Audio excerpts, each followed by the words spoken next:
Hello, middle school parents. I hope you're doing well and your Monday is off to a great start of the week.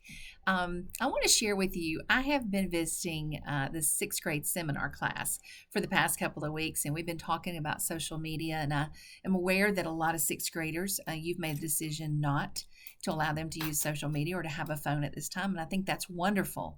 Um, and I want to encourage you to continue that. But still, we've had a discussion about that, and they've been really great at being open and willingly discussing the pros and cons of technology with me. But one thing that stands out to me as I've led discussions with the kids and had conversations in my office about social media is the invincibility complex that kids have. They simply don't grasp the adult consequences that come with the use of those tools. It's why there are age limits with those tools. And it means that the kids don't have the life experiences to know that the poor decisions that they make on a social media platform or in a text to someone who they think is a friend can actually follow them for years. So, in a virtual world, it's easy to pretend that you are someone that you're not.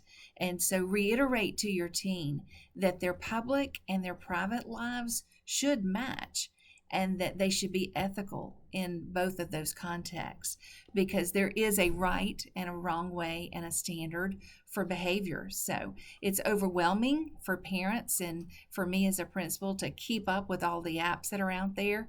By the time you think you know one well, they've moved on to something else.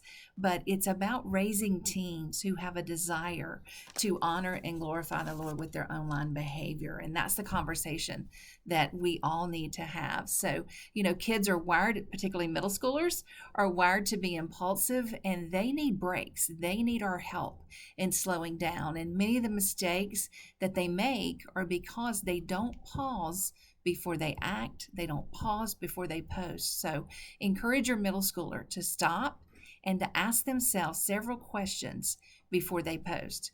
And most importantly here, could this be screenshotted? And could it come back and bite me in some way? Could it be forwarded to someone and the meaning misconstrued? Would I want my mama to see this post and to read this post? And hopefully you are and you will. And ultimately, most importantly, is it pleasing to the Lord?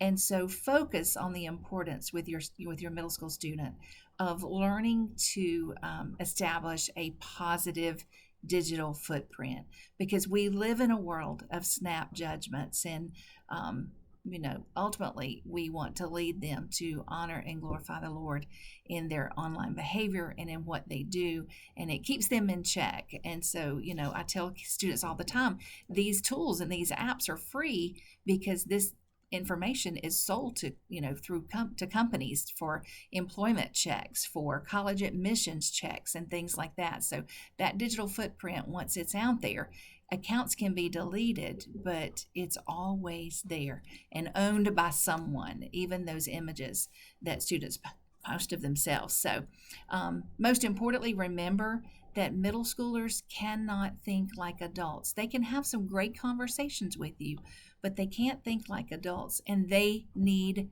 your guidance. So just know that I'm here as a great resource to you. I do a lot of research with social media and have some great online tools that I can give you for greater discussions with your student.